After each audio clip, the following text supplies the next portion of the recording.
25 मई 2024 को 14 लोकसभा सीटों में उत्तर प्रदेश में चुनाव होने जा रहा है। इसमें किन किन सीटों का चुनाव होगा और उन सीटों पर किसका किसका मुकाबला है, इसकी आज समीक्षा करते हैं। तो बात करते हैं सुल्तानपुर से 3 कैंडिडेट बीजेपी से मेनका गांधी हैं, जबकि इंडिया गठबंधन से रामभुवाल निषाद हैं और बीएसपी से उदयराज वर्मा हैं जो कुर्मी बिरादरी के हैं।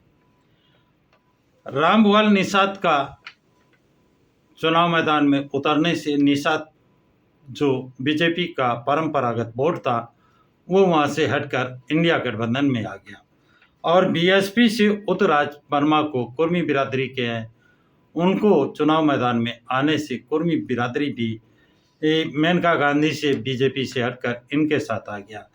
इस तरह मेनका के पास सिर्फ ब्राह्मण वोट के अलावा कोई सपोर्ट वोट नहीं नजर आता है। अब बात करते हैं रामभुवाल निषाद ने इंडिया गठबंधन से टिकट मिलने के बाद उन्होंने निषादों की इतनी मदद की कि वहाँ 125 गांव में निषाद और मुस्लिम की आबादी बराबर है।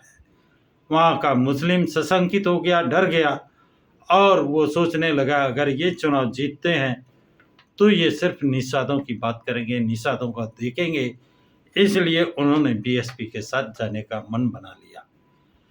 अब कुर्मी उम्मीदवार होने के कारण और निषाद मुस्लिम वोट आने के कारण तथा दलित वोट आने के कारण ये सबसे मजबूत उम्मीदवार बसपा का उम्मीदवार उदयराज वर्मा जो कुर्मी बिरादरी के हैं, इनके साथ एक प्लस पॉइंट और है कि ये ही एक उम्मीदवार हैं जो सुल्तानपुर के रहने वाले हैं। मेनका गांधी बाहर की और रामभुवाल निषाद भी बाहर के हैं। इस तरह सबसे भारी नज़र आ रहे हैं। बात करते हैं प्रतापगढ़ की। यहाँ पर बीजेपी ने संगन लाल गुप्ता जो पहले से सांसद हैं उनको ही अपना भाग आजमाने को मौका दिया है, जबकि इंडिया गठबंधन ने एसपी सिंह बघेल को उतारा है और बसपा पार्टी ने प्रथमेश मिश्रा को चुनाव मैदान में उतारा है जो सुप्रीम कोर्ट के वकील हैं। तो यहाँ पर राजा भैया का जो क्षेत्र है उनका प्रभाव माना जाता है, लेकिन राजा भैया ने इस बार कहा है जो भी जहां वोट देना चाहे वो फ्री है, उनका किसी के साथ लगाव या वो नहीं है। इसलिए संगम लाल गुप्ता के साथ पहले बदसलूकी वहाँ की जनता कर चुकी है क्योंकि इन्होंने जनहित में कोई कार्य नहीं किए हैं।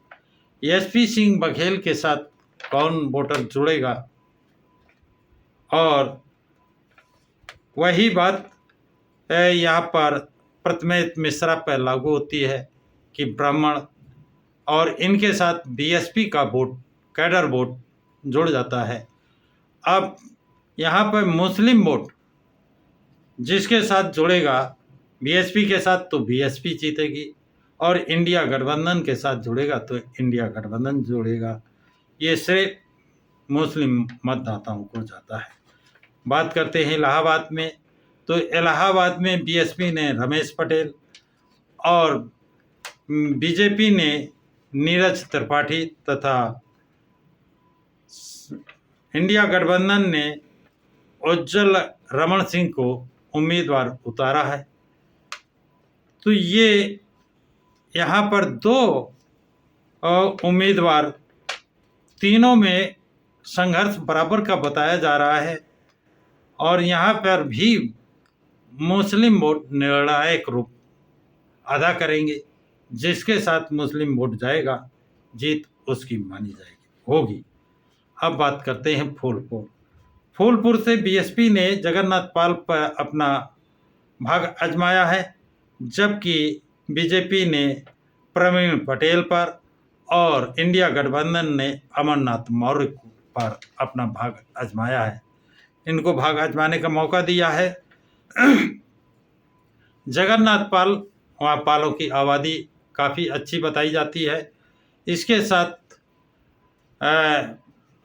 एससी वोट बीएसपी का कैडर वोट काफ़ी है और मुस्लिम वोट भी है। ओबीसी के अन्य जातियों का वोट भी जगन्नाथ पाल के पक्ष में है, क्योंकि ये पुराने मनोहर काशीराम के ज़माने से बसपा से जुड़े हुए हैं, कैडर के आदमी हैं, इसलिए कैडर जगन्नाथ पाल के पक्ष में है। ये सब पर भारी नज़र आ रहे हैं और संघर्ष यहाँ पर यदि है तो जगन्नाथ पाल और अमरनाथ मौर्य के बीच में होगा। अब बात करते हैं अम्बेडकर नगर। ये बसपा की जीती हुई सीट है और यहाँ से जिसको भी बसपा ने चुनाव मैदान में उतारा है वो चुनाव जीते हैं। पिछले 2019 में रितेश पांडे को बसपा ने चुनाव मैदान में उतारा था, वो जीते थे, लेकिन पार्टी विरोधी गतिविधियों के कारण उनको पार्टी से निकाला गया और बीजेपी में चले गए और उनके पिता सपा में एमएलए थे, वो सपा छोड़कर बीजेपी में चले गए। इसलिए रितेश पांडे को बीजेपी ने उम्मीदवार बनाया है, लेकिन रितेश पांडे के पक्ष में अन्य किसी जात का वोट जाता दिखाई नहीं देता है। यहाँ पर बसपा ने मुस्लिम उम्मीदवार कमर हसद को मैदान में उतारा है और यहाँ पर दलित और मुस्लिम अगर एक साथ हो जाते हैं तो ये सबसे भारी है। जबकि इंडिया गठबंधन ने लालजी वर्मा को चुनाव मैदान में उतारा है, तो यहाँ पर डीएम फैक्टर सबसे भारी है और वो बसपा कैंडिडेट के पक्ष में जाता दिखाई दे रहा है। श्रावस्ती की बात करते हैं तो श्रावस्ती से यहाँ पर बीएसपी ने मुस्लिम कैंडिडेट उतार करके मोइनुद्दीन अहमद को सबको भौचक्का कर दिया है। बीजेपी ने साकेत मिश्रा को और इंडिया गठबंधन ने राम शिरोमणि वर्मा को चुनाव मैदान में उतारा है। यहाँ पर भी त्रिकोणात्मक संघर्ष नज़र आता है। यहाँ किसकी होगी जीत ये निश्चित रूप से नहीं कहा जा सकता है। डुमरियागंज, यहाँ पर भी बीएसपी ने मुस्लिम कैंडिडेट को उतारा है, नदीम मिर्जा को, जबकि बीजेपी ने पूर्व सांसद जगदम्बा पाल पर ही भाग आजमाया है और इंडिया गठबंधन ने भीष्म शंकर कुशल तिवारी को मैदान में उतारा है। यहाँ पर भी एक मेन संघर्ष बीएसपी और इंडिया गठबंधन के बीच में दिखाई देता है कि जगदम्बा पाल आज 2 बार लगातार सांसद रहने के बाद इनकी इमेज में गिरावट लोग बता रहे हैं, इनका साथ कम लोग बता रहे हैं, तो 2 लोगों में संघर्ष होगा। किसकी होगी जीत ये तो 4 तारीख को ही पता चलेगा। बस्ती में बात करते हैं तो बस्ती में लव कुश पटेल बीएसपी से और बीजेपी से हरीश द्विवेदी और इंडिया गठबंधन से रामप्रसाद चौधरी है। यहाँ पर भी तीनों का बराबर का संघर्ष बताया जाता है और मुस्लिम वोट यहाँ पर निर्णायक भूमिका में होगा। जिसके साथ मुस्लिम वोट जाएगा उसी की जीत होगी।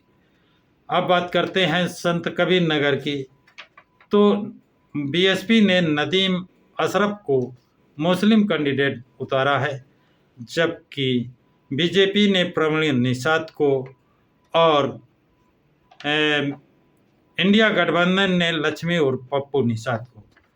तो 2 लोगों के बीच 2 पार्टी यानी इंडिया गठबंधन और बीजेपी ने निषाद को उतार कर आपस में लड़ करके यहाँ पर बढ़त बीएसपी के उम्मीदवार नदीम अशरफ को अपने आप दे दी है, जैसा लोगों का कहना है। नदीम अशरफ सबसे भारी नज़र आ रहे हैं।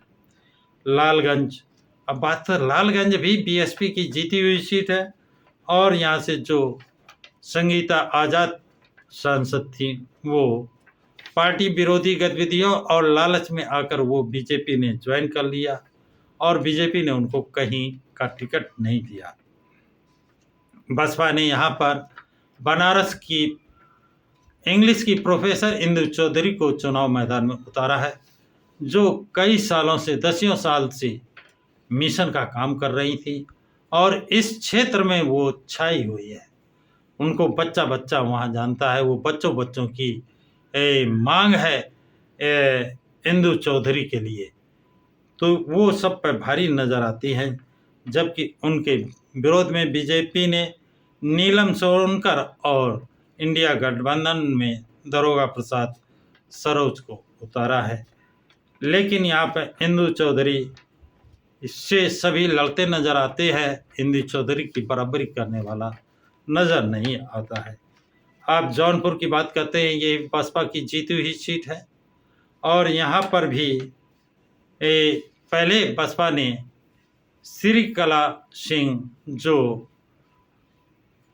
वहाँ के धनंजय सिंह बाहुबली की पत्नी थी, उनको टिकट दिया था, लेकिन उनके सामने कुछ समस्याएं आने के कारण उन्होंने चुनाव लड़ने से मना किया और रात में ही फिर श्याम सिंह जो पहले से सांसद थे बसपा से, ने उनको पुनः उम्मीदवार बनाया। अब बीजेपी से वहाँ पर कृपा शंकर सिंह जो रहने वाले तो जौनपुर के ही हैं, लेकिन बचपन में ही बॉम्बे चले गए थे और वहाँ पर ये कई बार मंत्री भी रहे हैं। वहाँ से आकर के जौनपुर से चुनाव लड़ रहे हैं। इंडिया गठबंधन से बाबू सिंह कुशवाहा जो बांदा के रहने वाले हैं और बाहर के रहने वाले हैं, इसलिए चुनाव मैदान में ये तो पहले से बाहर है। यहाँ पर चुनाव श्याम सिंह यादव और कृपा शंकर सिंह में है और मुस्लिम वोट जिसकी तरफ चला जाएगा उसकी जीत पक्की मानी जा रही है। अब बात करते हैं कि मछली शहर में कृपा शंकर सरोज जो आईएएस है, ये बसपा पार्टी के उम्मीदवार हैं और प्रिया सरोज बीजेपी के उम्मीदवार हैं। इस तरह यहाँ पर तीनों उम्मीदवार सरोज हैं और कौन यहाँ से जीत हासिल करेगा, कहते हैं यहाँ पर मुस्लिम मतदाता निर्णायक होगा। वो जिसके पक्ष में वोट करेगा उसी की जीत होगी। अब बात करते हैं भदोही की। भदोही में बीएसपी के उम्मीदवार हरिशंकर चौहान हैं, जबकि बीजेपी से विनोद बिंद हैं और इंडिया गठबंधन से ललिकेश त्रिपाठी चुनाव मैदान में हैं। यहाँ पर तीनों का संघर्ष माना जा रहा है। अब यहाँ पर कौन पड़ेगा भारी, इसको अभी नहीं कहा जा सकता है। अब बात करते हैं आजमगढ़ की। आजमगढ़ से बीजेपी ने दिनेश यादव उर्फ निरहुआ जो निवर्तमान सांसद हैं उन्हीं पर भाग आजमाया है और इंडिया गठबंधन ने धर्मेंद्र यादव को चुनाव मैदान में उतारा है। जो अभी चुनाव हुआ था, मध्यावधि चुनाव में ये दिनेश निरहुआ से चुनाव हार गए थे। अब वहाँ का धर्मेंद्र यादव आजमगढ़ के रहने वाले नहीं हैं, ये इटावा सैफई के रहने वाले हैं, अखिलेश यादव के परिवार के हैं और उत्तर प्रदेश का यादव समाज अपने को ठगा महसूस करता है। यादव समाज कहता है का सैफई के अलावा और कोई यादव योग्य नहीं है, उसे चुनाव नहीं लड़ाया जा सकता है। जहाँ लड़ेंगे वहाँ पर सैफई का यादव लड़ेगा, इसलिए यादव अंदर खाने से धर्मेंद्र यादव से समाजवादी पार्टी से नाराज है। तो यहाँ पर भी जो लड़ाई नज़र आती है वो बीएसपी के उम्मीदवार मशीद सबिया अंसारी और दिनेश यादव बीजेपी के बीच नज़र आती है। यदि मुस्लिम समाज सबिया अंसारी के साथ जुड़ जाता है तो मुस्लिम और दलित दो ही सब पे भारी हैं। ये चुनाव फिर बसपा के पक्ष में जाता नजर आ रहा है, लेकिन दिनेश निरहुआ ने भी बहुत काम किया है, उनको भी कम नहीं आंका जा सकता है। तो यादव अगर धर्मेंद्र यादव से नाराज हैं तो यादव के नाम पर वो दिनेश यादव के साथ भी जा सकते हैं। और अगर दिनेश यादव निरहुआ के साथ जाते हैं तो यहाँ संघर्ष बड़ा कांटे का होगा, टक्कर का होगा, और फिर कौन जीतेगा ये तो 4 तारीख को ही पता चलेगा। तो साथियों, ये जानकारी आप लोगों को कैसी लगी, इसके विषय में कमेंट्स बॉक्स में कमेंट्स ज़रूर लिखें तथा इस वीडियो को लाइक और शेयर करें। प्रकाश की राह चैनल को सब्सक्राइब करें।